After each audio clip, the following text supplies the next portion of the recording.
9 11 damay dalal sama rédaction bi nga xam ne booboog léegi maa ngi toog di leen xaar ngir ñëw ñu nag commencé waxtaan wi nga xam ne maa leen koy dig heure bu ma xëyee Pape Madiakhaté ba nga demee ba tey maa ngi lay xaar noo def.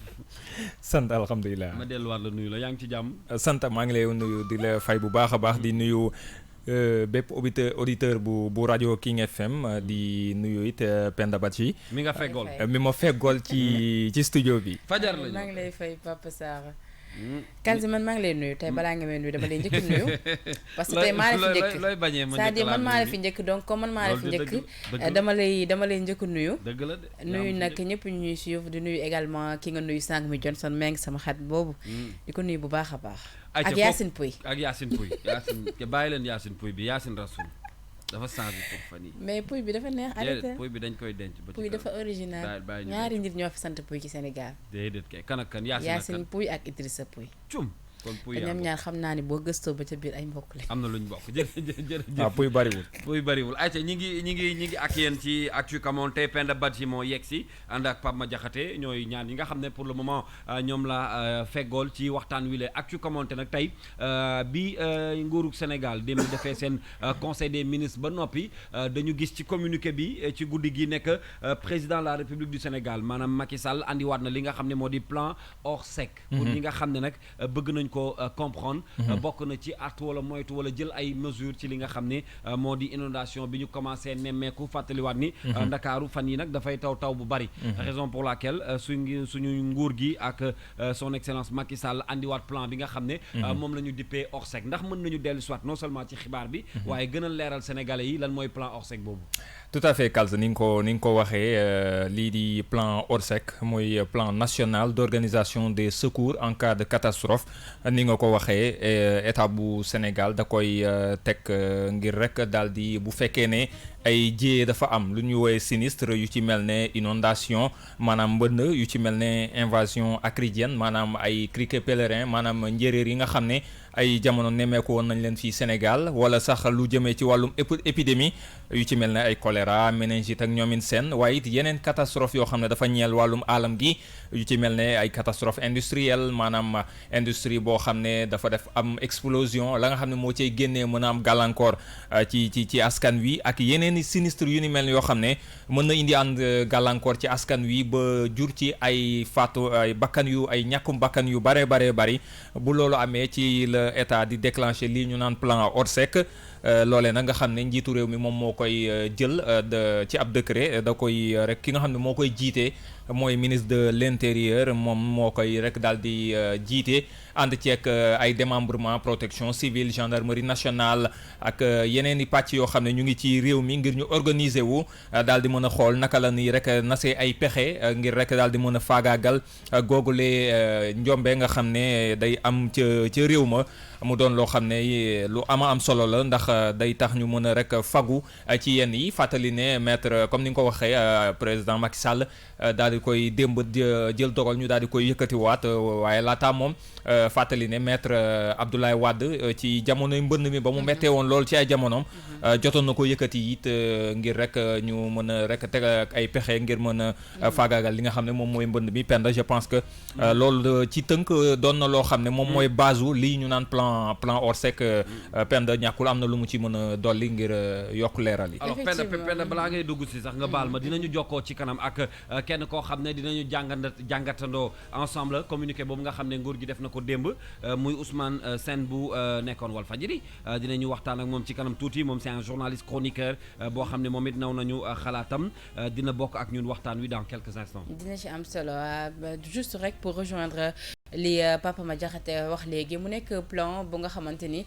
chef d'état bu ci ñëw rek bu dëkk bi amee ay jafe-jafe rek mun nga ko utiliser parce que tamit c'est très important également de préciser que ni nekkul projet rek pour inondation yi donc bépp jafe-jafe bu nga xamante ni am na ci réew rek mun nañ ko déclencher ngir gën a mun a assister lii di askan bi waaye nag jamono ji la ak fi ngi toll hivernage 2019 pile Sénégal métti na torop parce que nawet bi dafa yéex a tàmbali file ci Dakar daanaka ci région yi njëkk gën a taw ci lu bëri donc nag ñu dem ba nga xamante ni sax daanaka période bi xëy na ñu bëree nawet bi danaa fekk muy nekk ci di waaj a jeex donc muy doog a commencé mën na bi sonal ñu bëri taw yi di faat tamit bakkan yu bëri donc c'était à prévoir que ni dinañ déclenché waat bi lépp projet ngir rek gën a mun a taxaw bu baax a baax yi lépp ñi nga xamante ni daal ñoom ñoo loru jamono ci dee ci mënd bi nekk ci ay kër yi nga xamante ni bëri nay ndox ba ñu mun leen dal sax ñenn ñi ci ay école Papa Madiakhaté Sarr mu nekk situation bu nga xam c'est à déplorer fii de ci Sénégal loolu tamit mu nekk lu nga xamante ni war nañ ko di préciser fu ñu toll mais daal Kels fi ma bëggoon ñu gën a insister mooy que ni pour ñu ko xamul plan Orsec du plan uniquement pour inondation yi dëkk bu am jafe-jafe saa yu dëkk bi amee jafe-jafe rek mun nañ koo déclencher maanaam plan d'urgence la plan d'urgence la voilà bu ay jafe-jafe amee nguur gi dañuy wala président de la République ci boppam moo am sañ-sañu ni nañu déclencher plan Orsec ngir mën a wut ay solution loolu war a sax 2012 président Macky Sall ba mu ñëwee Papa Sarr ki nga xamante ni sax moo nekkoon xalif général des Mourides di Serigne Sidi Mokhtar jotoon nañ sax dugal loxoom à coût 2 milliards de francs ngir jàppale ko parce que nekk projet bu nga xamante ni ça concerne tout un chacun donc ku ci nekk rek bu ci mënee dugal loxoom tamit day gën a saawaan baawaan bu ko defee rek askan bi ku ci nekk gën cee war a mën a gis sa bopp bu baax a baax Kals effectivement ni mu ko waxee plan ni nga xam ne moom mooy financement bi sax état bu ko déclenché bu jàppee ne la nga xam ne moom moo war ci koppar yoru ko mën na financement yi mën na ko jëlee fu ne ci ONG yi organisation mondiale de financement yi wala africaine sous-régionale yi mais également ñi nga xam ne ñoom ñoo di ay nit ñoo xam ne dañoo am alal nekk ci réew mi état bi it mën na xool ci ñoom ay citoyen voilà mën na jàll ci ñoom pour ngir mën a daal di am koppar yi nga xam ne dina war a mën a tax ñu def li nga xam ne moom mooy teg plan national boobee ngir mën a xeex comme ni nga ko waxee encore une fois mbënd mi mooy situation actuelle bi mooy prétexte bi mais mën na am na yeneen genre catastrophe yoo xam ne war na mën a tax ñu déclencher plan Orsec ñaanuñu ko yàlla di ñuy déclencher plan Orsec boobu comme ni ngeen ko waxee bu ay jëy amee wala ay mbir yoo xam ne dañ koy naxar loolu nag bi ñu koy yëg démb dañ koy yëg ci communiqué boo xam ne présidence de la République ñoo ko génnee raison pour laquelle ñu contacté kenn koo xam ne naw nañu xam-xamam non seulement c'est un journaliste mais chroniqueur la moom nag bëgg nañu waxtaan ak moom ci communiqué boobule waaye précisément ci li nga xam ne moo di plan Orsec boobu nga xam ne président sabablu na ñu andiwaat ko ngir wut ay solution ci mbënd mi ak yu ni mel ci jamono ji ñu toll nii Ousmane Sène di journaliste chroniqueur moom la ñu àndal ci suba ci 9-11 Ousmane ñi ngi lay nuyu. ñu ngi lay ziar sëñ bi. ñu am mbégte bu rëy ànd ak yow ci la première radio digitale bu Sénégal waxtaan wi junj naa ko léegi déjà ci plan Orsec bi nga xam ne yàgg nañ ko dégg ak président Abdoulaye Wade ñu dekkilaat ko ak président Macky Sall déjà ban jàngat ngay def ci situation boobu. waaw xam nga plan Orsec buñ koy déclencher toujours day fekk ñu nekk situation boo xamante ne situation de crise la wala de catastrophe. léegi ñu waroon toll foo xamante ni itam war nañu romb plan Orsec maanaam ñu nekk ci loo xam ne ay mesures préventives parce que ñun suñu problème mooy dañuy def planification ak ay mesures préventives balaa ñoo nekk ci gestion de crise te ñun li ñu jig actuellement mooy fexe ba bañ a te yegg ci plan Orsec maanaam fexe loo xam ne lii jur plan Orsec dina fi jógee di fi jaar te kenn du ko yëg maanaam mu taw ba sebet ba dem te kenn du loru du lor dara parce que loolu àddina bi yëpp day am inondation mais nag bu amee ren bala bu amaatee déwén warta toll nii bu daaw ba te itam la taxoon mu am ci ca mu waroon am ca daaw ja itam déwén sa war ngeen jóg ci lu tax mu wàññeeku bu baax a baax loolu nag buñ demee bi déclenché waat ko tey nga xam ne 2005 bañ ko fi déclenché ñëpp jàppoon nañ ne ci solution lañ jëm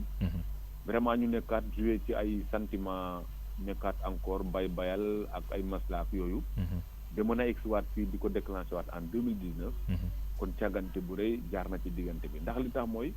tey jii bu ñu waxee plan Orsec da nga yaakaar ne Dakar rek la concerne parce que balaa ñu koy déclenché rek day fekk waa Ndakaaru loru te pourtant ak yi passé yëpp diggante 2005 ak tey ànd baa ngi loru bu baax a baax ak yeneen dëkk yoo xamante ni jiyee joo natt tey ci diggante bi ci Dakar rek xewoon na fa mais doo dégg plan Orsec te pourtant organisation de secours plan national la loolu aussi nekk problème boo xam ne man dama koy faral di wax ma ne buñ fexe woon ba bàyyi ñaari mbir fexe ba bañ a def ñaari Sénégal ak ñaari sénégalais lii yëpp dina fi gaaw a jógee maanaam yëf yi bu dalee ku ndaw a ndaw ku néew doole ku ñàkk ñu jàpp ne doomu aadama la dal di ciy jël matuwaay yi mu laaj yëpp nag nga xam ne balaa moo dal kilifa gu mag nga xam ne mooy sommet bi fekk nag rey nañ ko fam soqee ko mais boo bàyyi muy yéeg di yéeg bi dal ci kaw kilifa nag ñu ne mobiliser nañ lépp loo xamante ne moom la réew mi am ci kattan ak doole pour loolu amatul njëriñ parce que waroon nga ko teel a faagaagal loolu nag mooy li ñu dalaat nii ba ñu ubbiwaat nii plan Orsec bi nag déclenché waat ko du dara parce que itam bu fekkee solution conjoncturelle la te yëf yi nekk problème structurel maanaam loo xam ne dañ ko war a dajji defaraat wala ñu dajji daajaat ko loolu bu fekkee defuñ ko itam bu lii weesoo bu ñëwaatee itam jaar fa mu jaaraatoon juraat la mu juraat loolu itam du tax mu am solo maanaam li ñu waroon wax mooy dinañu lancé waat plan Orsec buñ ci jógee itam lancé nag plan d'assainissement boo xamante ne désormais lii dootu fi xew loolu moom la ñuy wax solution leneen la ca tegu itam mooy bu ñu waxee ne dañu lancé plan Orsec boobu bu jeexee dañ ko war a auditer defal ko bilan xool lañ ca def fan la dugg ak fan la jaar ak sax ndax ña ko yeyoo jot nañ ci ndax seeni borom jëriñu nañ ci wala boog dafa am détournement wala am na ñoo xamante ne tax nañu ba yëf yi lañ ca jublu woon yeggul ba bu ñëwaatee def lu mel noonu kooku itam nag mu laaj ay daan parce que suñu réew mi itam nag problème mu sanction moo fi am sanction positive dafa am sanction négative am boo buggee nag lu xew nga war a dóor ne doo dóor bu yàggee itam nit ñi nga war a dóor buñ bëree itam buñ dalee sa kaw doo mën ci ñoom dara benn ñaareel gi itam sanction positive li tax mu am solo mooy buñ toogee ba at mi jeex ki nga xam ne dañ séntu woon mu liggéey bu def liggéey bu rafet dañ ko war a delloo njukkal ba réew mi yëpp di roy ci moom ñooñu buñ bëree rek nit ñëpp dinañ bëgg a mel ni ñoom parce que dañuy ne bëgg a baax comme ñoom loolu bu yàggee itam dina jur un nouveau type de citoyen mais dafa am lu ñuy wax l'exception sénégalaise moo xam mooy loo xam ne lu ñëw Sénégal rek dinañ fexe di négocier ko ba mu jàll exception boobu nag dafa war a positive au lieu muy négative toujours tey négative bi mooy lii parce que dégg naa itam ci communiqué bi ñu ne dañoo war a auditer ay établissement public yoo xamante ne dañoo aju ci loolu bu ñu njëkk woon foofu ba nii am nañu solution qu'est-ce que Ousmane Sène maa ngi lay nuyu bu baax Pape Madiakhaté Sarr di la nuyu bu baax yaa ngi koy wax plan d'assainissement boo xam ne état bu Sénégal xëy na waroon na ko def ngir ñu bañ a egsi waat ci lii ndax 2005 ba ko maître Abdoulaye Wade di déclenché woon demoon ba jéggi dayoo ndax lii jàppoo ne ab aveu d'échec la par rapport ak plan décennal bi nga xam ne président Macky Sall lancé woon na ko ngir ñu daal di fiy jëlee li nga xam ne mooy mbënd mi donte at yi weesu xëy na avancement amoon na ci yenn gox yi yenn mbënd yu bëri xëy na zone yu bëri yi doon inondé xëy na as saafara jotoon na ca tàmbalee jug waaye ndax jàppoo ne kooku ak lajjite la ci plan décennal boobay nga xam ne nguur gi fi ne dañu koy fëggee seen dënn ne indi na ay saafara yu bëri waaye tey bu ñu tollee ci ba lancé waat ko ndax jàppoo ne loolee ak aveu d'échec la ak lajjite la. xam nga réew mi wax fi ne ndam la wala wax fi ne lajj la dafa bëgg a jafe ci ñaari mbir. xam nga yëf bu fekkee da ngay bañ a def wax sa xalaat. bëgg a dem ci wax ci loo xam. il faut que mu am charte yoo tënku am statistique yoo tënku am bilan boo tënku. mais léegi xoolal ca booba léegi ñu lancé plan décennal bi lan nga mën a teg document boo xam nee na la fii lañ jógee ñëw nañ bi fii. wala lii lañ fi fekkoon def nañ ci lii ay nit rek ngay dégg ñu ne nguur gi def na réalisé na. parce que dañ doon taatuñu waaye ñooñu doon taatuñu ñaata nit lañ par rapport ak ñi nga xamante ne génn nañ ci mbir mi. maanaam génnewuñu ay chiffres. voilà xam nga chiffre bu génnee rek tegu. ki nga xamante ne dafa war a def wax ci loo xam da ciy gëstu ba xam ban statistique. ak ban pourcentage moo koy may mu ne lii. réussir na. wala lii yema may na wala boog lii lajji na loolu nag moo jafe ci réew mi nga xam ne réew nag balaa ma mën a dem il faut ñetti taxaw il faut ngay def planification boo paree ci planification dal di réaliser boo paree ci réalisation nag nga def bilan auditer yëf yi teg ko bu ko defee ku jógee Allemagne ak France ak fu ko neex bu ñëwee rek dañ koy naan demal ci chiffres yi tout de suite mu génnee document boo xamante ne day nekk sax manuel de procédure pour ki bugg a continuer yëf yi comme état continuité la ndax gis nga 2005 boobu ngay wax yàlla dafa def Macky Sall mi nekk président yi moo nekkoon premier ministre yaa ngi fàttaliku ba ñu duggee gaal di dem Cité Bellevue mu toj ba dugg ci autoroute bi defoon jéye bu rëy quartier lëm xam nga loolu kon ñooñu ñoom buñ ñëwee rek problème moom am na teg nañ ci seen bët donc buñ ñëwee rek solution lañ waroon indi solution yooyu nag diggante 2005 ak léegi boo gisee ni mu doxe nga xam ne xaw ma li ñu def ni mu toll ak fi ñu ko def ni mu mel mais am na yéex boo xamante ne yéex nañ ko ci parce que yéex bi itam mooy yëf yi da nga ko war a def priorité xam nga damay faral di wax ne état amul priorité peuple bi ñooy am priorité priorité boobu nag mu mujj nekk priorité état. parce que état moom bu buggee am priorité toujours day am jafe-jafe ndax priorité état mooy loo xam ne toujours comme ni nga wax noonu dina ci mën a am bilan. dina ci mën a bàkku. mais bu fekkee nag askan wi ñoo am priorité état dem ci loolu nag la ñuy wax état parce que démocratie xam nga dañuy wax naan démocratie mooy liberté d'expression liberté mais dafa am leneen loo xamante ne nag moo war nguur ci wàllu démocratie mooy. nga dem ci jafe-jafe ak seen soxla. foofu la démocratie toll gis nga nit ki bu dëkkee foo xamante ne mbënd la xam nga amu ca droit. bu dee salfaañe na yoon nag yow bu nekkee ci situation la la war mooy nga sowee ko ba pare en tant que état parce que loolu sa devoir. boo noppee nag nga door a sanctionné sax loolu lu mën a nekk la. d'accord kon Ousmane Sène ginnaaw man ba ma la nuyoo mu mel ni kon yow jàpp nga ni d'ores et déjà que ni projet bi donte ni lancé war nañ ko waaye xëj na du mun de fàcc bu baax a baax jafe-jafe yi nga xamante ni moom la askan bi di jànkonteel ñeel rek wàllu mbënd bi ci mim réew. ah lenn de naa la ko wax Abdou Diouf def ko mosoon wax. moom nag ba mu ko waxee defoon na ko dana woon ci benn crise bu métti bu amoon mu ne rien ne sera plus comme avant. bu fekkee nag ñi noonu lañ bàkkoo ne rien ne sera plus comme avant. nit mën naa am yaakaar parce que su boobaa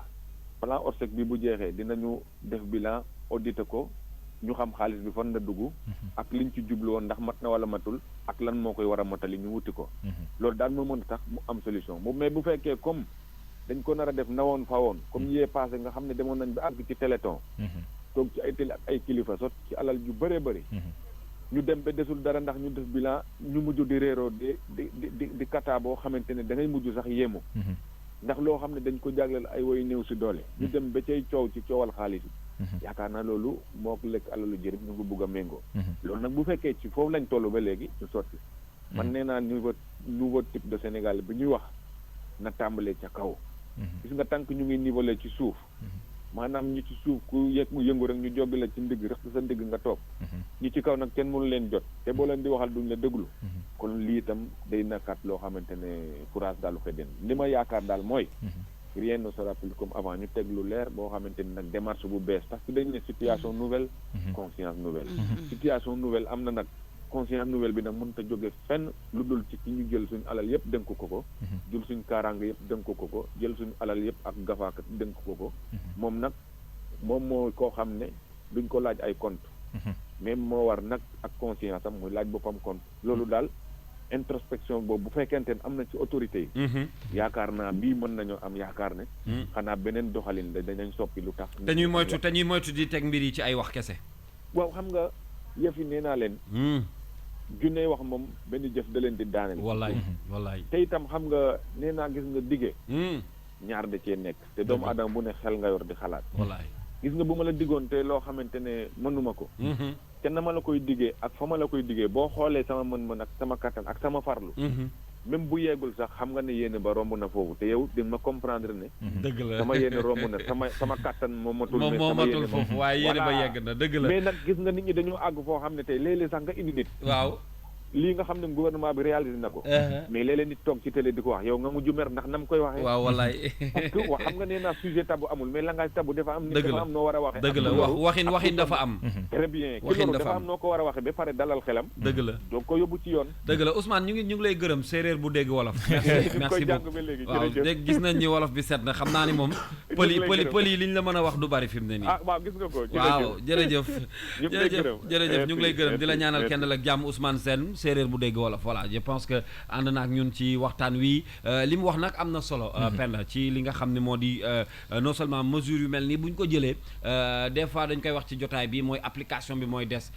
déclenché rek dafa doyul waaye nag la cay topp après loolu moo am solo ngir askan wi ci boppam mën a gis njariñ bi. si moom déjà sax fi mu gën a accentué dafa nekk fa am solo parce que moom ci côté suivi lay nekk di wax nii. maanaam bu ñu ko déclenché rek après. du am suite voilà la ca topp tamit li mu wax tamit mu nekk analyse bu am solo parce que d'habitude Sénégal fii dañuy tàmbale benn projet rek mais après doo xam njeexital bi. après duñ toog ci nit ñi defal leen benn bilan que ni wala ñoom seen bopp ñu tiré ci benn bilan bi nga xamante ni dina tax ëllëg bu ñuy lancé waat projet bu ni parce que lancé woon nañ ko fi 2012 année lan lañ ci yokk tey ji pour cette fois-ci mu marché. parce que donte ni 2012 lancé woon nañ ko. ci jamonoy Abdoulaye Wade 2005 plutôt. voilà donc xam nga jamono jooju tamit bañ ko lancé tamit terewul nit ñi ngi nekkoon ci ay jafe-jafe. inondation bu metti sax inondation bu 2005 métti waay. yaa ngi dégg même Macky Sall bu mu ñëwee ci nguurub mooy ba Abdoul Mbaye nekkee Elimane Diop ni mën na amoon na fi ñu lancé waat projet bi ba Marème Faye ci ay vidéo doon dem di masso victime yi di leen jox ay matelas ak yooyu noonu c'est bien beau nag d'accord nañu mais tamit dañoo waroon xool lan moo ca manqué woon jamono jooju parce que donte nit ñi am plan bi déclenché woon nañ ko terewul woon nit ñaa ngi nekkoon dëkk ci école yi ba tey ak yooyu na mënuñu mais est-ce woon que plan bi rejoindre c'est une solution aussi waaw moom loolu la wax ni déggoo mu ne plan bi maanaam solution bi des na maanaam solution la bu nga xamante ni xëy na ci xaaju jafe-jafe bi rek la mun a waaw benn pàcc bi rek la mun a venir en aide mais mënul ko résoudre carrément également tamit Kalsi benn point bu am solo mooy que ni ñi nga xamante tamit dañuy ut seen dëkkuwaay nañu xool bu baax fi ñuy samp c'est important parce que munoo samp tamit fa nga xam ne place ndox la donc bu taw ñëwee wala yenn jafe da ngay sonn te nguurub Sénégal ni na mën a jàppale te mën nañ la jàppale nga dindi ndox beeg yooyu nga dëkkaat mais bu nawet ñëwaatee tamit problème bi dafay répété wu waat donc tamit mu nekk benn solution bi nga xamante ne ku ci nekk personnellement boo ko jëlee dëgg la ne Dakar xat na dëkkuwaay amatul waaye tamit booy samp daal nga xool tamit ndax place ndox la voilà responsabilité c'est partagé en fait Kalsi boo gis nga plan Orsec dafa war a doon exception ci réew maanaam plan d'urgence la maanaam loo xam bu ñu koy déclencher day fekk vraiment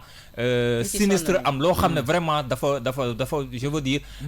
bugguñu ko lu bette la lu am la réalité la ñu génnee plan Orsec pour régler problème bi daar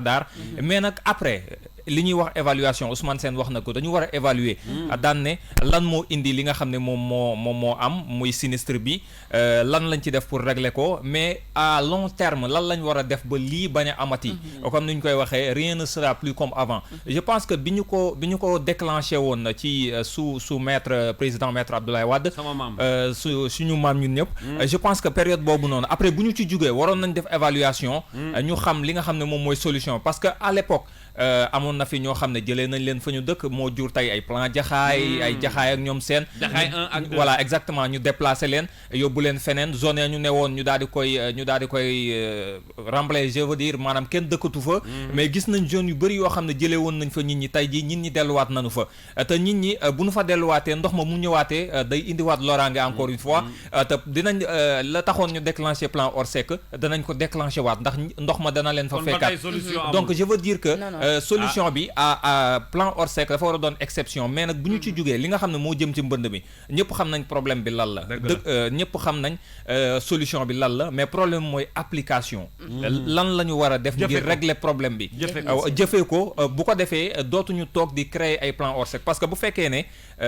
mbënd mi am na ñu déclencher plan Orsec daal di def la nga xam ne moo ca war après ci ay projet yu am solo def ci koppar ga ca war liggéey ba nga xam ne moo ca war je pense que bu ñu dee déclenché ti plan Orsec du doon pour inondation mais pour beneen xeetu catastrophe lay doon mais tey jii nii tey mbënd mi la mais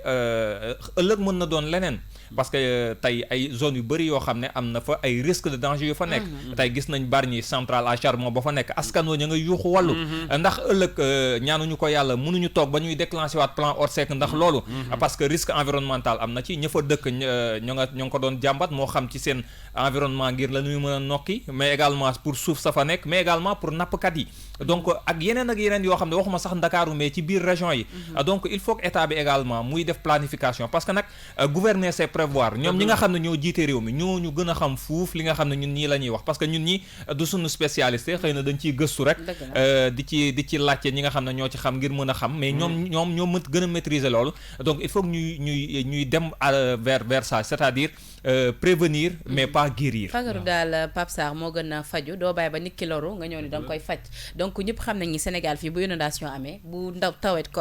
nawet commencé plutôt ñëpp dañuy nekk ci jaaxle bañ nañ ko ba nit ñi léegi c'est psychologique dañu naan man bëgguma bu taw parce que dañuy xam ne su tawee jafe-jafe yu métti lay am donte ni nag askan bi soxla nañ taw pour baykat yeeg dëkk bi tam mun a béy yi tàngaay bi wàññeeku et tout mais ñu bëri soxlawuñ taw yi sax ndax jafe-jafe ba ca nekk donc tamit ce serait important que nguurub Sénégal balaa nawet bu jot comme xam nañu nawet yi dañuy am problème balaa nawet bi di dëgmal ñu def ay mesures préventives teg ay solutions d'abord xam ne léegi bu nawet bu ñëwee bu mënd bi ñëwee du sonal ñu bëri parce que day fekk déjà ñoom préparé woon nañ ci loolu ba pare ce serait tamit important mais du ñu bàyyi à chaque fois rek ba askan bi loolu surtout ñi nekk ci côté Kër Massar Guédiawaye ñoo ciy gën a sonn parce que dafa nekk zone yi nga xamante ni peut-être ndox bi ni muy ñëwee la nab bi soriwul voilà donc mu nekk ay zones yi nga xamante ni dañuy souffrir bu baax a baax ci nawet bi ñu nekk nii ñu ngi ko yëg daal bu baax a baax mu ngoog ayca waxtaan waa ngi noonu muy plan Orsec bi nga xam ne déclenché nañu ko jëfe gi nag la ñuy xaar ndax solution mën a am loolu mooy sujet bi nga xam ne ñu ngi ko doon waxtaanee ci lu njëkk dinañ ñëw ci kanam tuuti ci li nga xam ne moo di trafic info xibaaru dem beeg dikk bi naka noonu tey portrait bi nag dañu ko jagleel ki nga xam ne moo di président Idrissa Seck jiite parti réew mi tey nag dinañu wax ci moom am na ñu koy wooye nag chef de l'opposition voilà loolu dinañ ko waxtaanee sànq bu ñu fàttalikoo ci élection yi ñu weesu yaakaar naa ni moo toppoon ca Macky Sall moo nekkoon deuxième voilà waaw raison pour laquelle ñu tuddee ko chef de l'opposition di wóolare également sama maam Abdoulaye Wade dinañ dem ca répondeur Booking FM jukki fa tey nag lenn loo xam ne danañ ko waxtaanee naka noonu revue de presse bi Serigne Saliou Seck moom moo koy ñëw dégtal ñu ko mooy jeexal jotaay bile ak trafic info on va marquer une autre pause musicale le temps ñuy dellu soit ma bàyyi leen ñu yëngu tuuti rek ah après bu ko defee ñu ñëw yeggale li nga xam ne moo fi des demagu leen nag. mais yow balaa ñu yëngatu yow da nga mën a yow à chaque fois da nga ñu war a laaj lan ngeen bëgg ma tegal leen. déedéet parce que xam ñu naa ñaan dédicace ñun tamit comme nit ñi. yow xam naa li nga bëgg baal gone waali yee nga Pape ma jaxate it xam naa li mu bëgg yow xam naa li nga bëgg yow gone waali yee nga papaam laa la tegal léegi baal laa ko tegal naa la papaam bi ngay dugg si tegal la nijaayam Assane Ndiaye fair play rek fair play ah, mais tey damaa teel a ñëw tey mérité naa am kii am dédicace Kals da ngay arrêté. de koo koy laaj mbaa laajoo boobu yóbbante xaw ma mooy bi xale yi di fecc fan yi boobu nga bëgg waxal bi nga bëgg man léegi boo ma may baax na. bu ma la may baax waaw na nekk sekk rek na nekk sekk rek. na jóge sekkeen d'accord amul benn problème jërëjëf à tout à l'heure Pama Diakhaté on se retrouve mais également on se donne rendez-vous demain war nañu def benn page sport bu am solo suba inchallah naka noonu suñu invité suba si invité musique bi ñu am ci wàllu culture mi ngi tudd Pama Dieng pourquoi parce que Pama Dieng nag dafay rendre hommage El Hadj Ndiouga Dieng mi nga xam ne mooy baayam kon suba ñu nit dañuy rendre hommage El Hadj Ndiouga Dieng ci suba si bu ñu xëyee dañuy ànd ak Pama dès 9h waxtaanee grand théâtre bi nga xam ne ci ngoon si la koy def suba en exclusivité interview am bu mujj fii lay amee suba ñu waxtaanee El Hadj Ndiouga Dieng moom nga xam ne musique sénégalaise mënuñu koo fàtte naka noonu Momo Dieng di doomam ak Alpha Dieng ak Sabel Dieng njaboot gi daal suba seeni mbir la ñuy waxtaanee ëllëg incha allah bu ñu xëyee ci 9-11 on va marquer une pause musicale ma bégal leen ci lii rek ki nga xam ne moo di Alioune Mbaye Nder woyoon fi góor gi ci ruq bi ñu déglu côté dellu si à tout de suite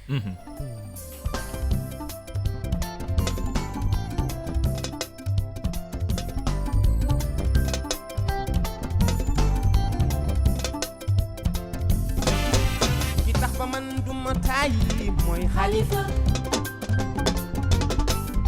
ki tax ba man duma sonn mooy Xalifa man innal manaay la ni bàyyi Xalifa Mbay ki moo way manaay la ni bàyyi Xalifa Mbay ki tax ma way manaay la mooy Mbay Si ki tax ma man duma sonn mooy Xalifa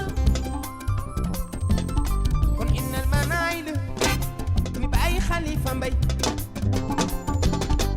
moo way manaay la ni bàyyi Xalifa Mbay tiituma dara ni tiituma dara Xalifa yaay dama njaay ku baax la ngu jaay rakki Babakar Sëriñ Abdou ku baax la ngu jaay rakki Babakar Sëriñ Abdou Mbay Si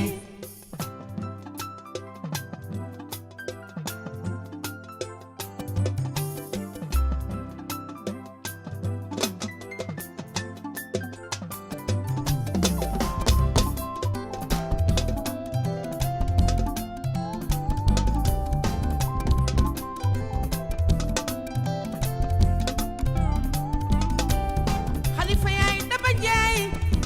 Ali boy mi sa sambi naar baayu Cheikh Tidiane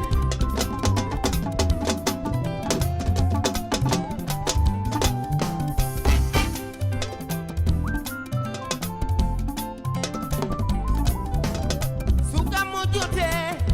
ba taalibe Cheikh yëpp dajaloo ñu jëm ci Waawan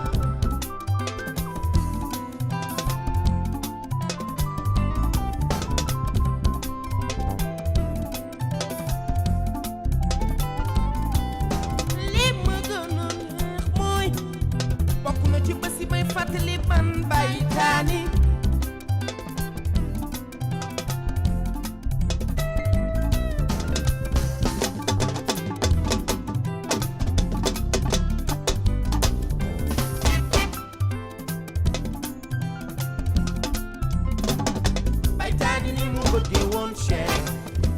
Tidiane mag doom oh Baye Moustapha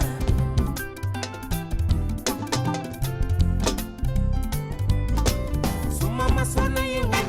sama néegu yaay boy li may jàkkaarloo photo Cheikh Tidiane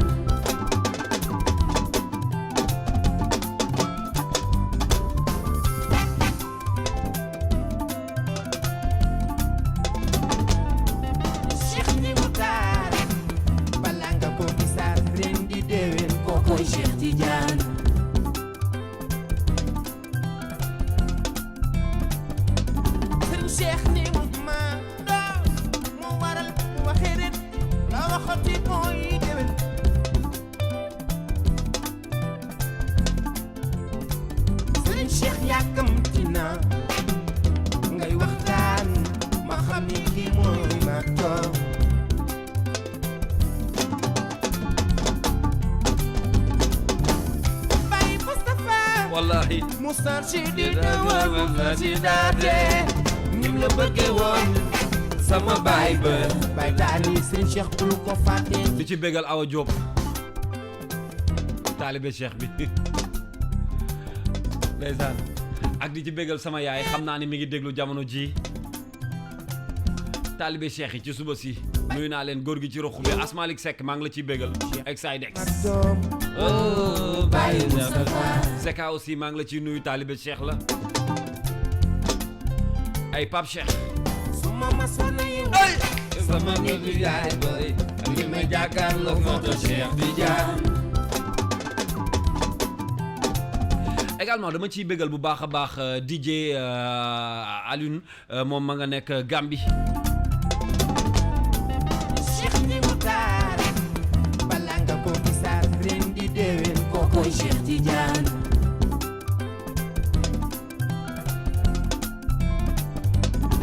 Cheikh ni mu ma do mu waral mu waxee ren la waxati mooy déwén ndeysaan arrêté aja di ci bégal bu baax di ci Alioune Thiam moom mi ngi Gambia King FM bu Gambie nag dafa am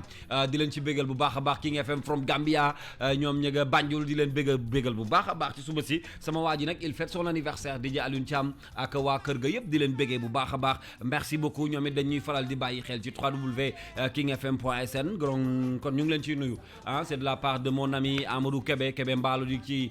la ci bégee bu baax a baax a baax a baax DJ Alioune Thiam depuis King FM bu Gambie moom tey la anniversaire am di ko souhaiter happy birthday longue vie santé prospérité dundal bu baax a baax a baax a baax frère c'est de la part de toute l'équipe moom nag dafa bëgg Futur Média ñoom it ñu ñuy bàyyi xel donc ñu ngi leen ciy béggee bu baax a baax ci suba si waa King FM from Gambia ci déglu bi ak bàyyi xel bi di leen siyaar bu baax a baax Alioune Badara Thiam voilà kooku mooy DJ Alioune Badara Thiam qui fête son anniversaire happy birthday à toi frère longue vie santé prospérité enjoy your day tey sa bés la di la ci bégal bu baax a baax ak waa Gambian people yëpp looloo tax sax dama lay bégal dama lay jox benn titre boo xam ne Thione Seck moo ko woyloon Gambien yi bi mooy Gambian people on écoute ce titre pour bégal leen ci waa King FM bu Gambie yéena moom lii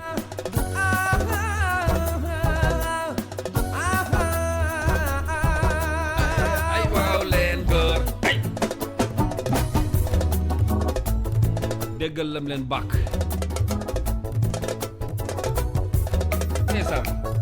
ay Alioune Badara Thiam ndeysaan King FM from Gambia ndeysaan ay xewal bu Yàlla barkeel xewal bu Yàlla barkeel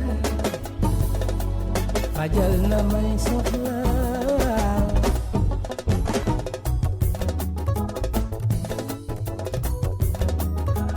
président Jammeh laa ci nuyu réewum Sénégal bi du yéena ma bégal ci Adama Barrow xaritu Macky Sall réewum Sénégal bi yéena ma dara jàll taxul ma samp cuukeel ma foog ni di ngeen ma déggal acca benn clin d'œil la boo xam ne dama ci doon nuyu sama mbokki Gambien yi nga xam ne ñu ngi ñuy déglu ñoom it fii ci Colobane am na fa benn marché bu ñu dippee Gambien yi donc maa ngi leen ciy nuyu mais particulièrement Alioune Badara Thiam moom mi ngi nekk King FM bu Gambie mbaa yëg ngeen ni King FM am na Gambie yéen. déedéet. barki téere maam yàlla am na fa. yow xanaa xamoo man Gambie samay mbokk ngi fa. Serigne Sall, je suis très sérieux hein. Il y a une radio qui s'appelle King FM. ah d'accord xam nga Gambie ñoom ay anglais waaw ay anglais la King tamit turu kii la quoi King jàmbur ngeen jël yéen ay français ngeen Roi FM ngeen waroon ko. Roi FM. waaw ñoom jël nañ ko de ñoom daal King FM mi ngi Banjul nee nañ ma et puis ñu leen di nuyu de passage parce que dañ ñuy déglu également nee nañ ñi ngi bàyyi xel King FM bu Dakar ci digital bi donc ñu ngi leen di nuyu bu baax a baax waa King FM bu Gambie Alioune Badara Thiam moom c'est un DJ là-bas moom ñu ngi déglu ak équipe bu King FM bi fa nekk yépp de passage rédaction bu King FM tamit sëñ Saliou ngi leen di nuyu voilà ñu ngi leen di béggee bu baax a baax dañuy tàmbali nag jotaay bi léegi ak yeggali jotaay bi sax plutôt ak rédaction bi ba tey ginnaaw bi ñu njëkkee wax ci sujet bi nga xam ne intéressé woon nañu tey ci suba si jëm ci plan Orsec boobu nga xam ne dañ ko nemmeeku ci communiqué bu présidence de la République génnee démb ginnaaw seen conseil des ministres beneen bi nga xam ne nag moom la ñu bëgg a waxtaanee tuuti mooy dañuy andi portrait bi nga xam ne tey tànn nañ ko alxamis bu jot dañoo baaxoo di leen fàttali ay personnalités de ce pays moo xam politique wala sport wala leneen tey dañuy delluwaat ci politique bi ginnaaw bi ñu ko defee ak Ousmane Tanor Dieng naka noonu def nañ ko ak le grand wala suñu papa bi nga xam ne mooy Moustapha Niass tey nag dañuy ñëw ci ki nga xam ne moom moo di mën naa ko dippee des fois ñu ne c'est le chef de l'opposition muy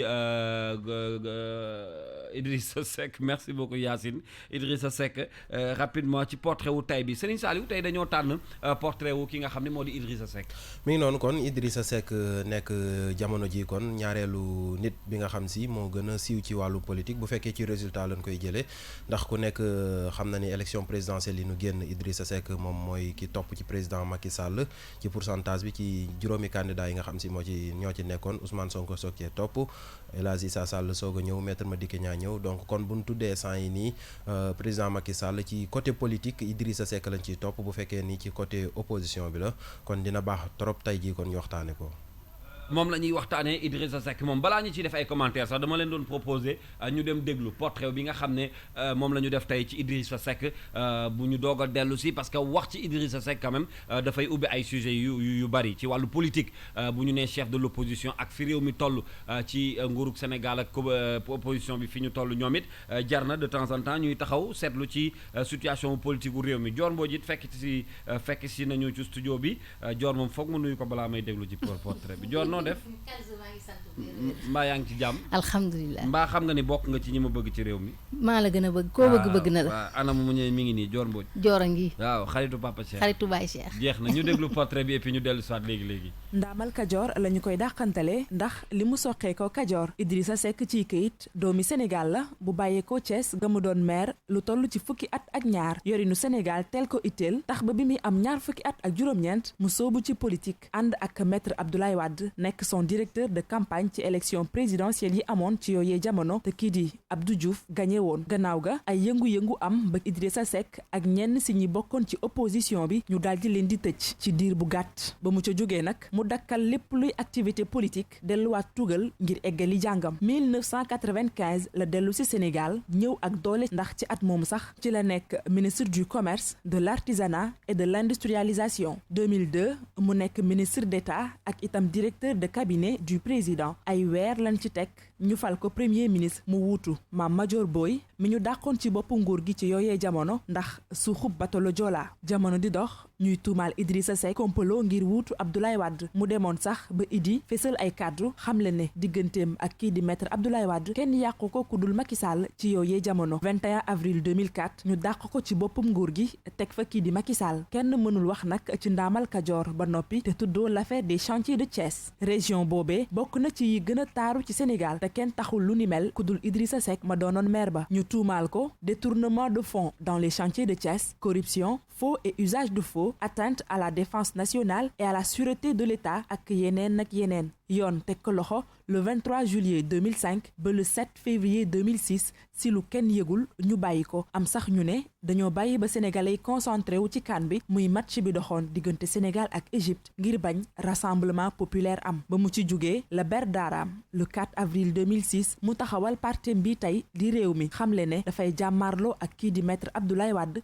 ci élection yi ñu jëm jëm doonoon 2e 2012 mu fesalaat yéeneem ngir jiite réewum Sénégal waaye mujjeewul antu ba ci élection yi mujj en 2019 sax moo nekkoon 2e jiite opposition bi Idrissa Seck sénégalais yi jox ko cër ndax éloquence bi ci moom ak mën communication bu mucc ayib donte weer yi li ñu génn sax juumoon na ci bàkka ak makka tax ba sénégalais yu bari mere woon ko mu génn jéggalu gannaaw nag présidentielle yi ñu génn ba léegi kàddoom bareetul donte sax bu dee ñenn ñi ñoo ngi laam-laame ngir mu doon chef de l'opposition ci dialogue national bi te muy sax loo xam ne bu ñu sukkandikoo ci ñi xam yoon constitution bu Sénégal nangul na ko. jërëjëf ñu ngi lay gërëm bu baax Ndeye Maty Dieng la ñu àndaloon ci li nga xam ne moo di portrait wu président Idrissa Seck Serigne Saliou Seck nag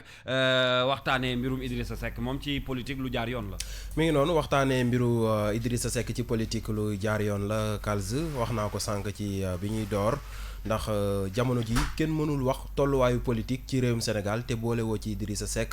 ndax fi ñuy nattee nit ci politique moo di ay élection rawatina élection présidentielle nga xam mooy élection yi fii gën a ëpp doole te élection yi nga xam si ñu ngi ko doon amal ci 2019 bi ñu weesu yàggul dara président Macky Sall moo jiitu Idrissa Seck moom mooy ki nga xam si moo ci topp ba tax tamit ñu bëri jàpp ni sax moom opposition bi mooy ki leen war a jiite foofu rek lañ ko teg mooy ni Idrissa Seck élection yi passé moom moo leen jiitu te it nekk ci ginnaawam jiitoon na leen au moins 5% te pourcentage gis nañ ñu mu amee solo ndax moom 20% la moon Ousmane Sonko mi topp si ginnaawam 15% la moon ñi ci des soog a ñëw donc Idrissa Seck mënuñu ko bañ a waxtaane beneen bi ci des mooy daanaka jaar-jaaram Ndeye Maty tënk na ko ci li nga xam si moo di papier bi Idrissa Seck li tax nag ñu bëree bëri nag ñi ngi wax Kalz ne Idrissa Seck dafa wor Ablaye Wade affaire yi parce que coow yu bëri foofu la jóge woon ak kenn déggatu ko ba fii waaye liñ ko tuumaaloon moo ni toll ndax Idrissa Seck ci buñ fàttalikoo ci affaire u Sànc Thiès la ci ñu bëri jàpp waaye li ci gën a doy waar moo di yëngal nguur yëngal nguur lañ ko tuumaaloon te loolu moom daanaka kun ko tuumaamal rek mën nañ laa faagagal ci wàllum politique waaye nag léegam politique lañ ko arrêté woon politique aussi lañ ko bàyyee mu nekk tamit nit koo xam si il est trop éloquent ndax bu weesoo Ousmane Sonko te Ousmane Sonko sax jamono ji am na ñuy wax ni dafa bëri lu muy wax ci presse bi ak lu muy génn ba daanaka ay waxam dafa bëri lu muy waroo am na ñoo xam si loolu la jàngat boobu lañ ci am na am ne moom à chaque fois buy wax dina ci boole ay preuve Idrissa Seck mooy nit ki nga xam si à chaque fois bu waxee rek ngóor gi mën naa fari 2 heures de temps di wax nga koy dégg mi ngi noonu ba pare saa su waxee ñi fari ci gouvernement bi ñëpp ay jóg Idrissa Seck mooy génn wax ngoon gi gouvernement bi ñëpp tontu ki war a tontu ki yore chargé de communication ñoom ministre ku nekk di tontu parce que maanaam communication am dafa baax Idrissa Seck communication am dafa baax ba pare booy xool jamono ji taskatu xibaar yi ñi ngi koy jaar fu nekk ngir wax ak moom am na sax ñu naan ndax Idrissa Seck c'est vrai que gëj naa communiquer lu dul nii peut-être c'est stratégique loolu mi ngi noonu bi dans soxo génnee àdduna génn na wax ci moom lu rafet bi Ousmane Tanor Dieng génn mais lu weesu loolu ba fii kenn déggul Idrissa Seck di wax naam ne taskatu xibaar ñi ngi def seen kéemtulaay kàttan pour mu wax waaye ba fii nanguwul wax kon am na ay techniques yu muy communiquer ñi ngi ak Dior Mbodj ak Penda peut-être balaa may dem ci Dior Mbodj Penda Idrissa Seck la ñuy waxtaanee mais ndax xel mën naa nangu chef de l'opposition waaw xel mënees na koo nangu bu baax a baax yoo xamante ni ci élection ñu génn moom moo topp ci ki nga xamante ni mooy njiital réew bi di président Macky Sall kooku mënees nañu ko bàyyi xel bu baax a baax donte ni sax ay alliance yu bëri jàppale woon nañ ko ci jongante présidentielle bi waaye tax Idrissa Seck dafa nekk nit ku ko xamante ni kenn dootu ko natable ci mim réew c'est pas pour rien que ñu koy woowe ndaamal Kajoor mu nekk nit tamit ko xam ko yeewu comme li ngeen wax également ku mun communiquer ku am également stratégie politique ndax doom la ci président Abdoulaye Wade yàggoon lool également ci moom c'est pas pour rien que njiital réew président Wade ba mu nekkee ci bopp réew bi daal di koy def mu nekk élimaanu joriñ ji donc loolu tamit mu yokk expérience bu bëri ci moom buzz nag bu mu amoon nag bañ ko tëjee kasoog yooyu nag tax nag ñu bëri xam ko ku xamoon Idrissa jamono jooju xam nga ko dégg nga coow gi doxoon ci moom ak Ablaye Wade ndax mbirum kaso bi mu tëdd fa ay at yàgg fa tamit mu mel ni man dama koy xaw a xool rek ak statut bi Khalifa Sall am c'est-à-dire parfois yenn jaar-jaar yi dañ lay may notoriété xaw nañoo nuroo jaar-jaar te genre du dañuy nekk ñu nga xamante ni da nga leen war a bàyyi xel parce que Sénégal dafa nekk dëkk bu nga xam dañuy jouer trop ci émotion c'est-à-dire boo jaaree kaso wala yooyu rek dañ lay neenal day am voilà yërmande day am te loolu bokk na ci lu tax Idrissa ñu bëri bëgg ko jàppale ko ba ci élection yi ñu jóge nii mu arrivé ci deuxième position également sëñ Sall wax sànq am solo mooy que dafa nekk nit koo xamante ni communication bëriwul torop donc day def ba nga xamante ni bés bu wootee point de presse wala mu def benn sortie rek day nekk buzz ñëpp dañ koy waxtaane parce que day génn wax ci lu am solo après dama toog ci rukkam dëgg la kenn du ko dégg mu nekk benn nit bu nga xamante ni daal dinañ ko bàyyi xel ci mën nañ ko bàyyi xel ci politique gu Sénégal mënuñoo wax ba mu jeexal Dior Mbodj fi mu ne nii te duñ ci boole Idrissa Seck rawatina ci élection yi ñu génn même bu fekkee de temps en temps dina am ay jafe-jafe tuuti ci politique ñu xaw koo ŋàññ wala mu sax génn réew mi ñëwaat mais dafa mel ni fi mu nekk nii dafa confirmer waat position bi mu am ci politique bu Sénégal. dafa confirmer waat boppam donte ni sax moom Idrissa Seck daanaka déggatuñu ko gisatuñ ko ci seen politique bi ci ruqam la ne bu waxee ren balaa waxati déwén mën nañ ko ni góor gi ci ruq bi góor gi ci ruq bi lañ koy woowee ndax daanaka communication bariwul waaye saa yu communiqué rek ñu xam ni communiqué na te dina génne information boo xam ni ñëpp dinañ ci bàyyi xel kon mu mel ni que même ñi nga xam ni ñoo nekk au pouvoir aussi dañu koy bàyyi xel ndax xam nañ ni adversaire la te tamit du ko tuuti ndax ku ànd ak président Abdoulaye Wade booy xool sax nee nañ moom opposition la gën a mane que pouvoir koo xam ni pratiquement plus de 26 ans nga nekk ko ci opposition kon yaakaar naa ni amul lenn loo xam ni ump na la ci wàllu politique mu ciy pexe ni ñuy galgaleek naka la ñuy fexe ba neutraliser seen adversaire ay pexe dañu koo xam te kon yàgg na ak Ablaye Wade nekk doomam Ablaye Wade def ci moom loo xamante ni si yaakaar naa ni ndaamal Kajoor kenn dootu ko naatamle moo tax bu ñu ne mooy chef de l'opposition man xel mën na ko nangu parce que bu fekkee ci natt ci mais opposition bi nanguwuñ ko nag de opposition bi nanguñu ko mais buñ na xam nga buñ daan wax parti démocratique sénégalais mais parti démocratique sénégalais demuñu élection donc parti yi nga xam ne ñoo dem muy que ça soit Madické que ça soit Sonko que ça soit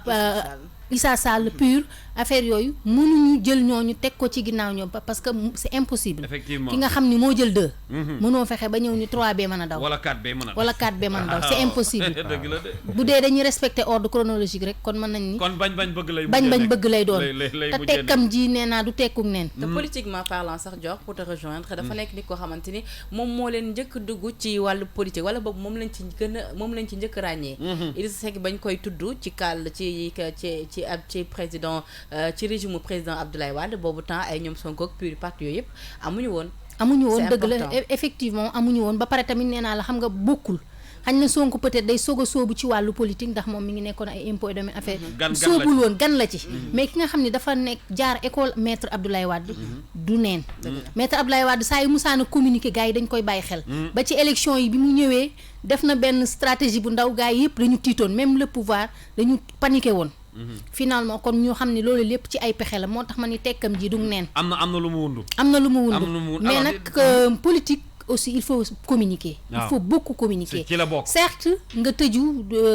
baax na mais tamit de temps en temps nga génn wane sa bopp ci géewu politique gi dëggal sa bopp nit ñi gi gis sa présence à chaque fois di la mën di bàyyi xel mais bu fekkee da ngay tëju rek tout le temps xañ na ay pexe la tamit bokk na ci waaye tamit di fësal sa bopp tamit dëggal sa bopp am na ci solo ndax askan wi dañuy bëgg di leen dégg alors dañu am ku ñuy waaj a jokkoo léegi koo xam ne xam-xamam dafa màcc ci wàllu politique mais xam naa ne yéen a ngi fàttaliku parce que sànq ba léegi yéen a ngi koy junj ci wax waaye laaluñu ko bu baax yéen a ngi fàttaliku histoire góor geeg ngóor si mi ngi noonu léegi dama leen cee bëgg a mosal aslëf rek ñu doog a dellu si doog a jokkoo ki ñu war a jokkoo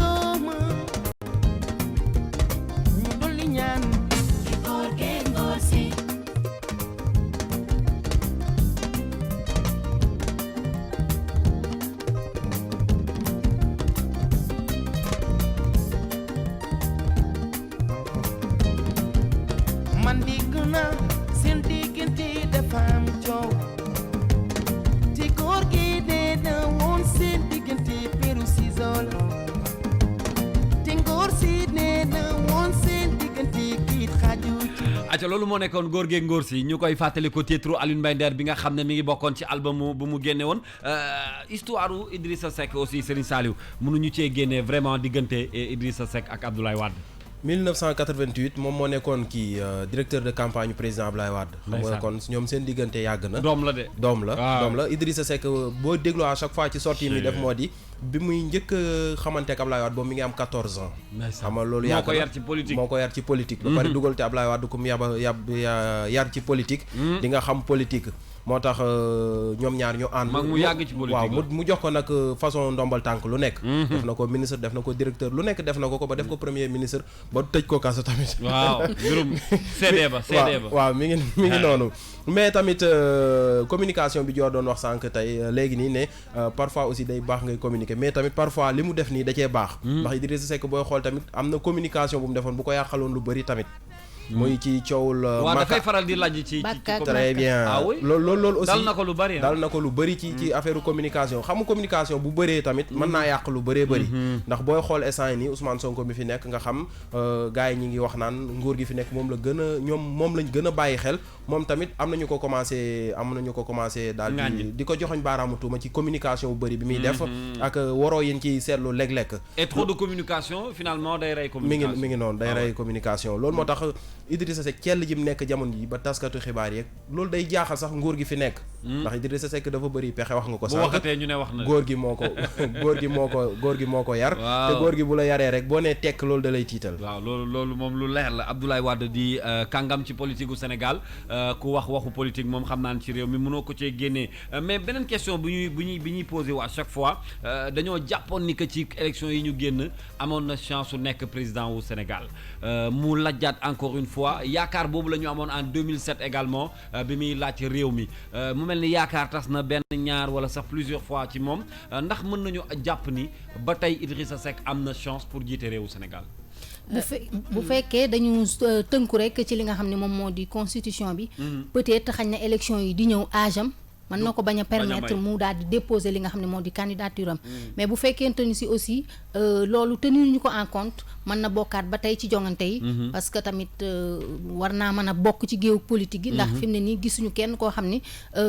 taneegul na ko ci ñi nga xam ni ñoom ñoo di lii ba pare ànd na ak coalition boo xam ni bu dëgër la tamit expérience bi mu am ci wàllu politique yàgg ci lool xam ni def na ci lu ne amul ndombal tànk boo xam ne amu ko ci wàllu politique ndax ku la fal premier ministre yaakaar naa ni desatul dara deseetul la ci ndombal tànk loolu dëgg la waaw bu fekkee nag tënku nañ ci loolu mën na bokkaat ba tey parce que tamit jàmbaar la te xam na politique kon yaakaar mën na am yaakaar mën na judd d'accord yaakaar mën na judd parce que defoon na Idi foo président doxul mu ñëwaat xaj na bu delsee mu gën a neex waaw te en plus Kals xam nga Idrissa Seck ak kii di Macky Sall seen jaar-jaar tamit xaw naa nuroo li ne umpale rek xëj na moo di njiital réew bi di président Macky Sall jotul dugg kaso te ñaanaluñ ko itam mais Idrissa Seck dafa nekk nit ko nga xamante ni daanaka njiit Abdoulaye Wade li nga xam yaakaar gi mu amoon ci moom ak kóolute bi mu amoon ci moom daf ko amoon itam ci Macky Sall ñu daal di xaw a nuroo jaar-jaar mu fal ko ay poste yu bëri comme Macky Sall également niñ ko fale woon ay poste yu bëri donc ñu xaw a méngoo tuuti jaar-jaar Macky Sall tamit jàng ci loolu moom it ba xëj na looloo ko tax mu mun a nekk tey jii njiital réew bi fii ci Sénégal kon foog naa tamit Idrissa sax bu fekkee ni tamit moom it ci tànk yooyu la nekk wala boog méngoo na ak loolu à 100% moom tamit bu xëy doon président du ñu bett parce que dafa nekk ñaari élèves yu nga xam dañoo génnee ci école Abdoulaye Wade mu nekk tamit ki ko xamante ni ku xam le Pape Diop xam ni moom politique rek lay def c'était pas pour rien que ñu defoon ko chef de l'opposition donc ñooñu ñu mu formé ñëpp tey ji mu nekk nit yi nga xamante ni mun naa ne tey yi ñoo ŋànk langue politique bi comme yu Madické comme yu Macky Sall ou comme yu Idrissa bokk na ci nit ñu gën a ràññee fii ci Sénégal ci wàllub politique donc loolee buñ ca sukkandikoo rek moom bu xëy doon njiital réew fii ci Sénégal mënees naa bett ñu bëri. Serigne Saliou est-ce que partagé nga avis boobu. waaw Idrissa Seck war na ko mën a nekk te tamit mbetteel am na bu baax ndax élection présidentielle yi weesu doole Idrissa Seck rek déjà defoon na dara. waxatu ko nag mu am coalition bu am doole bi nga xam si gis nañ ci ay Khalifa Sall. coalition yëpp daanaka candidat yi nga ak parrainage bi génnoon ak yëpp candidat yi ñu recalé yëpp 90% Idrissa Seck la ñu waxoon moom la ñuy jàppale. ba ñu ne deuxième tour sax mënoon naa am. mi ngi noonu loolu moo tax ñoom ba fii sax li ñu gëm moo di élection yi peut-être jaarul yoon et tout. mais ñun li ñu mën a jàpp moo di président Macky Sall moo gagné mais pour wan la dayo Idrissa Seck booy xool tamit élection 2012 yi bi ñu demee deuxième tour président Macky Sall ak Wade Idrissa Seck bokk na ci ñi président Macky Sall njëkk a dem seeti ngir ñu jàppale ko te loolu noonu mooy wane dayo bi nga xam si Idrissa Seck am na ko tey jii bi président Macky Sall nekkee président de la République Idrissa Seck la woo waxtaan ak moom boobu noonu am na sax ñu doon jàpp ni Idrissa Seck dina bokk ci gouvernement bi Macky Sall di taxawal mais moom bëggul woon loolu ndax wax nañ ko sànq benn ndombal tànk rek moom sax da koy wax benn ndombal tànk rek moo ko dese pour moom muy nekk président de la République moo tax jamono jooju ñaari ministre la ko joxoon muy bu ñu fàttali ko Pape Diouf ak ministre Oumar Youm yi nga xam si ci parti Rewmi lañ bokkoon mu jox ko président Macky Sall mu def leen ministre ci ginnaaw bi ci lañ demee ba ay jafe-jafe amaat ci biir parti bi ñeneen ak ñeneen même sax am na ñoo xam si ci biir parti Rewmi lañ bokk président Macky Sall fal na leen fi ay directeurs et tout loolu di tekki moom tamit ni président Macky Sall peut-être jàppale woon na ko 2012 mais bi ñu génnee ci élection yi juste président Macky Sall delloo na ko li mu moowoon waaye comme li ñuy wax rek moom benn ndombal tànk ko dese mooy nekk président bi mu demee ba xam ni instant yi ni moom amul lu ko président Macky Sall di mën a andil ndax peut-être place bi mu toog moom la bëgg ci la génn Idrissa Seck moo njëkk a génn ci coalition Benno Bokk Yaakaar donc ñoo xaw bokk bëgg-bëgg alors ci waxtaan wi dañ cee bëgg ànd ak ki nga xam ne moo di Assane Samb moom di journaliste waaye tamit analyste politique la xam-xamam màcc ci wàllu politique fii ci Sénégal Assane ñi ngi lay nuyu ci King FM. waaw maa leen di fay bu baax di nuyu auditeurs yi di nuyu tamit invités yi. ayca ñu am mbégte bu baax ànd ak rédaction bu King FM di waxtaanee tey portrait bi ñu jël nag dañ ko jagleel président Idrissa Seck ëllëgam it ñuy bëgg di ko waxtaanee ci wàllu communication ñu seetlu ni booboog léegi am na dal gu ci am li mu génn bëriwul bu ñuy xool ci politique gu Sénégal tey bu ñu nee par exemple Idrissa Seck mooy chef de l'opposition ndax xel mën na koo nangu. waaw effectivement xel mën na ko nangu ndax bu ñu sukkandikoo ci résultat élection yi passé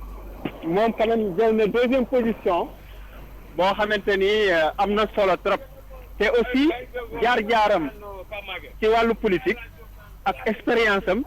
yëpp effectivement jox na ko possibilité mu mën a nekk chef de l'opposition parce que homme d'État la ancien premier ministre accompagné le président Abdoulaye Wade pendant longtemps nekkoon même supérieur hiérarchique le président Macky Sall ñu xamante bu baax mu nekk libéral nekk homme politique boo xam ne ràññee nañ ko ci Sénégal je pense que ak monde bi yëpp sax laay wax je pense que donc mën na mériter nekk ki nga xamante ni mooy chef de l'opposition d'autant plus que en face le PDS rek moo mën a assumer rôle boobu di ko nekk concurrent ci loolu te PDS am na ay difficultés tuuti yu fa am mooy problème leadership parce que Ablaye Wade ki nga xamante ni mooy kilifa ga dafa mag la te Karim ñëwagul ki nga xamante moom la ñuy njort ni moom la ñuy jox parti bi ñëwagul parti bi am na ay problème scission interne ay jaxasoo donte réew mi rëccul ci loolu jàpp nañ ni ci wàllu positionnement amaana tey booy xool defoon ko Idrissa Seck xëy na moo doon gën nga koy def Ablaye Wade ndax âge bi mu toll. professeur yi gannaaw bi ñu la dalawalaatee Serigne Saliou Seck la dina baax tamit ñu leeral lan mooy solo sa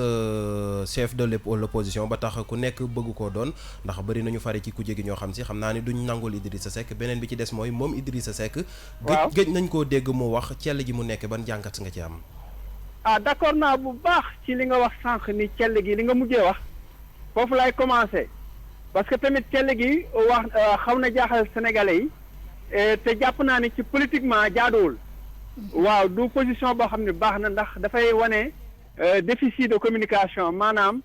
communication boo xam ne doxul loolu lay niru dafa mel ni moom bu communiqué wul rek parti bi du communiqué te yaakaar naa parti bi war na mën a fonctionner en dehors de la personnalité de Idrissa Seck donc loolu faiblesse la beneen bi mooy yeneen enjeux yi am ci réew mi mooy affaire gaz pétrole bi ñu ngi koy coow depuis BBC defoon enquête dégguñu carrément position le président Idrissa Seck wala réew mi dafay nekk problème alors loolu yëpp difficulté la donc teewul nag évidemment war na mën a nekk chef de l'opposition comme ni nga ko waxee am na enjeu parce que Mali Soumaïla Cissé moom mooy chef de l'opposition te normalement par mois war naa quelque 500 millions de dollars loo xaalis la boo xamante ni boo xoolee en 5 ans effectivement dina ëpp sax 2 milliards yooyu ñuy wax parce que président wax na ni d'après information yi ñuy jot chef de l'opposition dina am lu met 2 milliards nag bu ñu jàpp ne da koy am chaque mois déedéet xëy na ci durée mandat 5 ans bi la bëgg a wax waaye loolu rek enjeu financier boobu rek maanaam xaalis boobu rek takkuwaay bi dina tax dina nekk xeex tuuti ci wàllu opposition bi dinañ siisante bu baax ci kan moo war a nekk loolu parce que ñaara sa opposition bi moom seen ànd demeewul noonu xam nga Sénégal moom loolu mooy seen problème opposition bi ànduñu boobu ànd ak ñàkk pexe lay doon ànd goo xam ne maanaam il faut que ñu ànd daaneel ki fi ne waaye nag du ànd goo xam ne xëy na dañuy bëggante goo xamante ni ku si nekk day wóolu sa morom parce que wóolu tegi day def loolu am na fi loolu nag bu xaalis bi ñu greffé ci enjeu financier bi parce que chef de l'opposition dafay am statut amit ay moyens am tamit personnalité boo xamante ni ëllëg si biir fu yëkkatiku fu problème am dañ koy woo mu taxaw luy xew day taxaw donc loolu statut la di kilifteef di aussi ay moyens financiers dina tax gars yi nag kenn du ko bëgg a bàyyi sa morom loolu am na waaye nag day am toujours ñu ko yeyoo ak ñu ko yeyowul loolu mooy enjeu bi donc il faut que état bi arbitrer loolu bu baax a baax. kon daal mu mel ni patt pataaral bi bokk stratégie bu mag la. waaw mën naa nekk parce que Idrissa Seck ay stratégie am la yor te ñun wax dëgg yàlla man stratégie yu silence comprendre ma ko trop bu yàggee man damay jàpp ni parti rek dafa war a fonctionner de telle sorte que même yow leader bi boo waxul am ñu la waxal. maanaam à tout moment dafa war a am communication. un parti association la. leader bi am na ci solo waaye nag ñeneen ñi dañ ci war a am solo. structure yi dafa war a fonctionner correctement. positionnement bi dafa war a nekk permanent. Sénégalais dañu la war a sentir seen wet d'une façon permanente.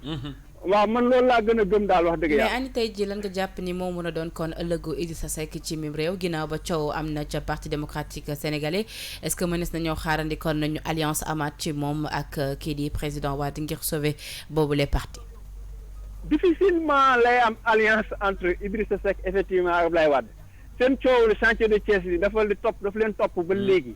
ci boo seetloo d'ailleurs présidentielle bi Abdoulaye dafa bëggul sax sori ci loolu. ci soutien bi. mais boo xoolee situation bi Sonko daf ko jàng moo tax Sonko mu ngi exploiter contexte bi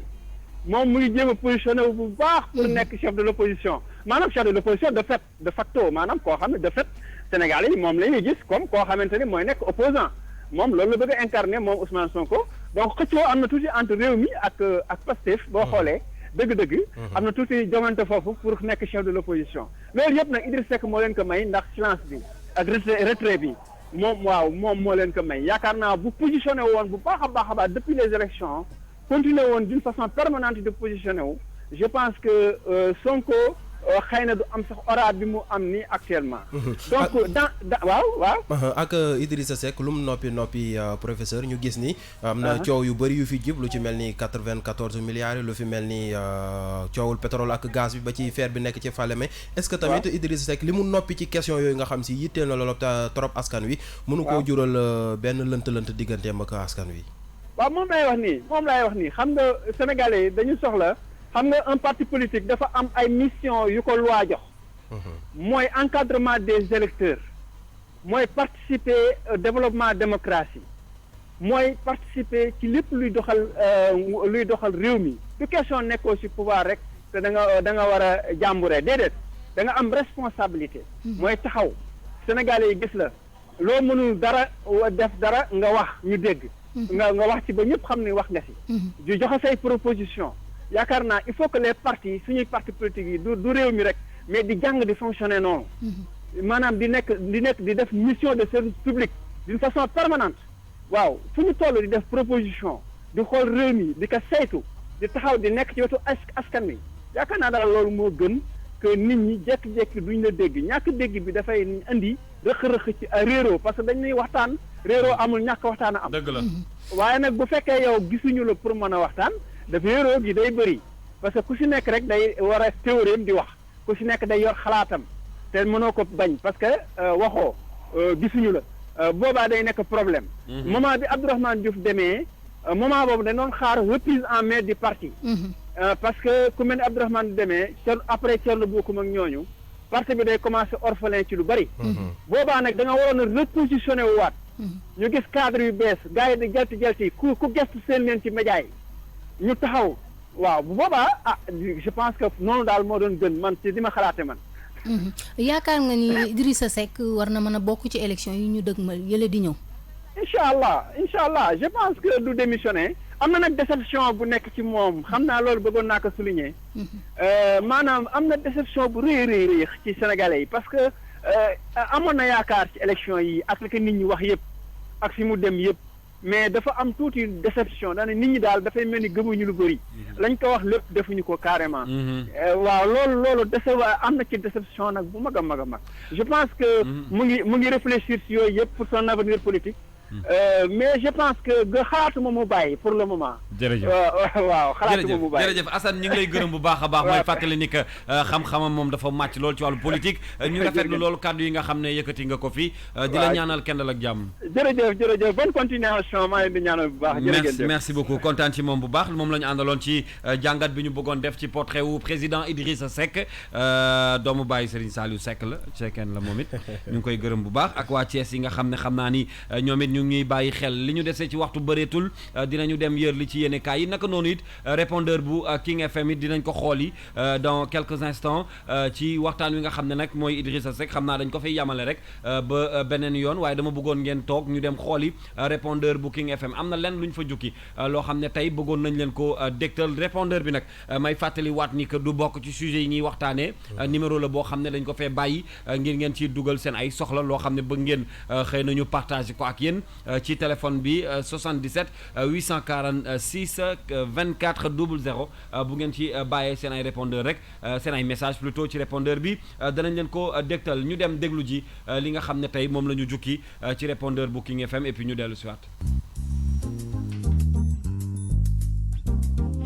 sama jaar-jaar bëri na lépp lu bon def naa ko ci man du ma weddi yàlla lépp lu bon def naa ko dama jël naa drogue tox naa naan naa sàngara def naa jël naa cocaïne jël naa héroïne foon naa drogue jël naa lépp lu bon loolu yëpp pour ñoom dañ ma jëloon pour sànq ma parce que yàlla nag moom mooy defar doomu aadama ginnaaw doomu aadama bi jaar-jaar yu nekk yàlla de moom moo ko teg doomu aadama jaar-jaar nit yi dañ ne yàlla bu la tegee jaar-jaar da nga koy nangu parce que jaar-jaar bu nekk jaar naa ci àdduna coobare bu nekk façon coono bu nekk daj na woo waaw xale yi nga xam ne ñoom dañoo jóg ci drogue dama leen di xamal ne day sànq doomu aadama te sànqte bi yàlla moom moo lay mën a dimbali kon nag dama koy ñaax àdduna bi yëpp képp kuy jël drogue wala ngay tox héroïne wala ngay tox cocaïne wala ngay tox yamba wala ngay jël ay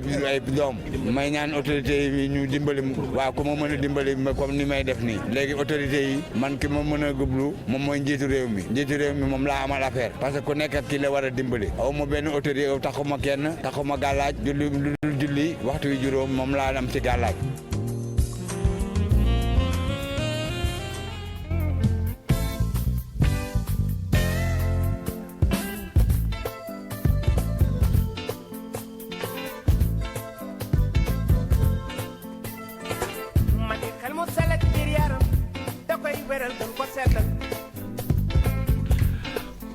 ayca répondeur baa ngi noonu la ñu ci jukki moom daal xam na lu ma koy digal mu jéem a sangu rek ba set ci titre ceddu bi bàyyi li mu nekkee nee na nag dafa bëgg wax ak Macky Sall moom président la bëgg a jokkool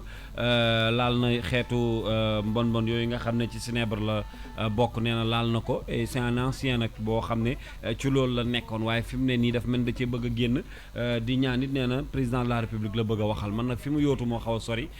gis-gisam daal moom xaw na maa jaaxal répondeur baa ngi noonu ci King FM booy leen di envoyer ay message wala ay vocal yoo xam ne peut-être bëgg ngeen ñu jàllale ko ci rajo bi joxe ci ñu nit suñu xalaat partager ko ak suñu rédaction répondeur baa ngi noonu peut-être un commentaire Serigne Saliou Penda ak Dior Mbodj. mi ngi noonu doy na waar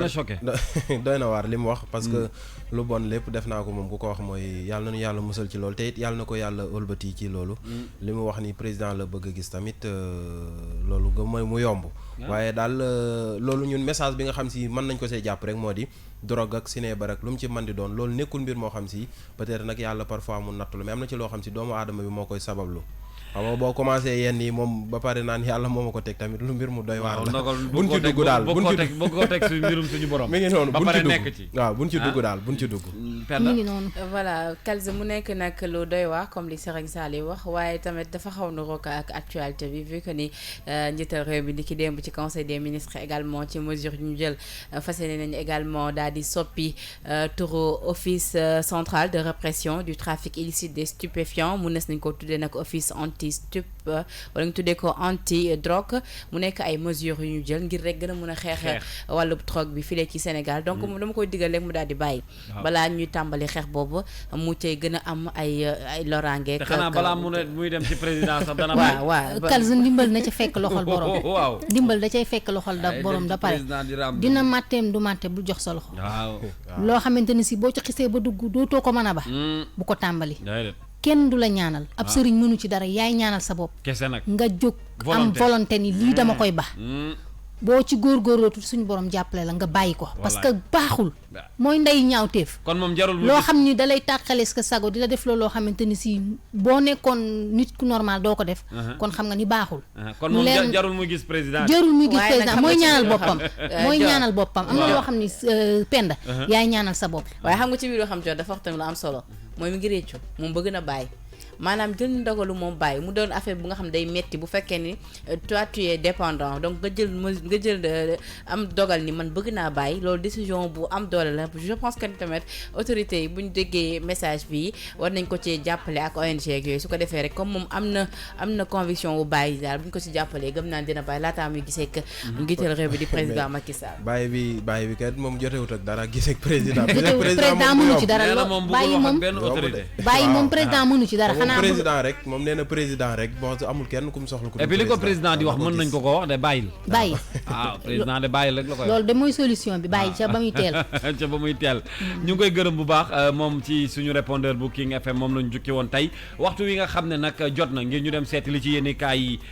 moo jot fi mu ne nii dañuy dem xooli ji Serigne Saliou Seck mi toog mu nafaral ñu li ci yéeni kaay yi ñu dellu soit ak yéen yëkkati jotaay bi. réew mi daal borom doole mën na fee xëy daan ci dooleem am lu mu suturloo mooma ko njabootam waaye borom doole léeg-léeg muy daan dooleem ba far daanu Vox Populi ne lu ni mel kay sorewul ak la xew ca Joal Fadiouth ubbil yéenekaay bi journal bi ne gaal ga suuxoon ca Joal te ñeenti doomu aadama nekkoon ca ba jotoon a réer ca biir géej ga mujjee nañ leen a gis waaye nag seeni néew lanu for ndax nag gannaaw ñetti fanu yàlla yu nu leen doon wër dañ leen a mujjee fekk ñu ñàkk seen bakkan Walf Quotidien ne tey laa leen di limal turu ñeenti nappkat ya suuxoon ca géejug Joal Fadiouth ga muy Souleymane Ndour capitaine Ibrahima Ba Daouda Kuli Ndiaye ak Djibi Diop yéenekaay bi ne seen gaal gi daala niki altine la nërmeelu woon ba ñeenti nappkat ya ca nekkoon réeroon ca fay tolloo ko Palmarin ca Joal Taïba Kër Set dëkk la bu nekk ca commune bu Kacotte département bu Kaffrine Vox Populi nee na njombe dëgg moo fa xew ubbil yéenekaay bi journal bi ne ca boobule dëkk taw bu metti te bëri ba jéggi dayoo ànd ak ngelaw ak i dënnu moo fa jaar ba tàbbal leen ci aw tiis sabab li moo di bëri na kër yu fay daanu daanaka sax kër yëpp a daanu seeni jur itam ñàkk seen bakkan xàll yi leen doon lëkkaleek yeneen i dëkk ya kenn mënatu faa jaar ndax dog na Babacar William may borom dëkk ba ci biir journal bi ne taw yooyee ànd ak ngelaw kay dafa beddi seeni sàkket daaneel seeni néeg ba noppi mayu leen fu nu jaar teyit moom Babacar William nee na li des ci xelam ba tey moo di bi dënnu yi takarnaase ci la gise benn soxna muy wasin ci suufu garab te nag loolee lu tuuti la ci jafe-jafe yi ñuy jànkoonteel jamono yi nu toll te ba fii gisunu nguur gi mu gestu leen Sud Quotidien mel ni ku naan ko léegi tey nguur gi gestu leen journal bi ne ngir saytu mbënd meek njombe yu muy jur ci biir réew mi ba ci Ndakaaroo ko banlieue bi ak yeneen i gox yi nekk ci réew mi moo sabab président Macky Sall génne waat plan Orsec boole ci ak jox ndigal ministre de l'intérieur di jëwriñ ji sàlloo wàllum biir réew mi di Aly Ngouille Ndiaye mu sol dàllam dem xooli gox yi ndox mi tàbbal ci guta googee Le Soleil national nee na président Macky Sall du nelaw lu dul ni askan wi dafa tàggook moom ba tax yéenekaay bi jàpp ni lii dalal nam xel Direct Info mel ni ko naan ko xel moom mën a guta dal ndax nag ak fi réew mi toll ak fitna yu bëri yi ni jànkonteel boo ci boolee l'accident yu bëri yeeg ñi ci ñàkk seen bakkan ak dënnu yeeg taw yu bëri yi jar na nag teyit jot na sëkk ñu auditer protection civile bu Sénégal ba noppet lijjanti fu juróomi milliards yi ni waxoon ni dugal nañ ko ci paratonnerre ngir artu dënnu yi dugg fi te ba noppet lijjanti fu juróomi milliards yi nu waxoon dugal nañ ko ci paratonnerre jaar Le Soleil national ne lépp dina leer ngir leeral drogue bekk sinébar si lëmbe réew mi Source A nee na président Macky Sall faxas na OCRTIS ba noppi di waajal kuréel gu bees nar caa boole procureur boo xam ne loolee rekk moo koy tax a jóg ku tudd procureur sa xel dem ci kaso L'Observateur ne Adama Gaye ma nekk ca kaso bu Rëbës te ñu bëri gontu woon wax démb ni may nañ ko bàyyim néggandiku loolee nag dara amu ca ndax Adama Gaye ba tey moo nga ca biir kaso bu Rëbës yéeni kaay Futurs Médias bi ne monte de tuuti rek moo tere woon a génn Adama Gaye ca kaso bu Rëbës waaye nag li ko yàq moo di xibaar yu doon senn ba far siiw dem bay xamle ni parquet bi nee na bu avocat yi layool Adama Gaye dugalaatee ñeenteelu liberté provisoire manees na ko may ñu may bët ñun film bu tollook fukki simili ak juróom bi maître El Hadji Diouf fésal ci ab vidéo ngir leeral ci tuuma yi Ousmane Sonko tegoon ci kaw Mamour Diallo ci coowul 94 milliards yi laas ne ci biir vidéo bi daal li ci maître El Hadji Diouf di wane moo di kàddu yu woroo yi Ousmane Sonko amal ci mbir mi taxit yéenekaay bi jàpp ni coowul 94 milliards yi jeexagul source aané bu fekkee am na coow lu jeexagul kay moo di coowul institut Sainte Jeanne d'Arc bu Ndakaaru ak ndongo ya fay muuru te ñu dàqoon leen journal bi ne naam ne tey ci alxames yi la ñuy dooraat seenum njàng école ba fii noppeegul ngir jëfe li mu dige woon ak ngóor gi ki tàmbalee jëfe li mu dige woon ak club ba moo di Idrissa Gana Gueye taxit daanaka yéenekaay yu ñu xëyandool ñoom ñëpp xëyaat di wax ci jongante bi doxoon ci diggante Paris Saint-Germain ak Real Madrid record yéenekaay ne Paris Saint-Germain kay li mu manqué woon Idrissa Gana Gueye jox na leen ko ba mu mat taxit muy supporter ya joueur ya ba ci entraîneur ba koy tàggat ñoom ñëpp maase ni Idrissa Gana Gueye phénomène la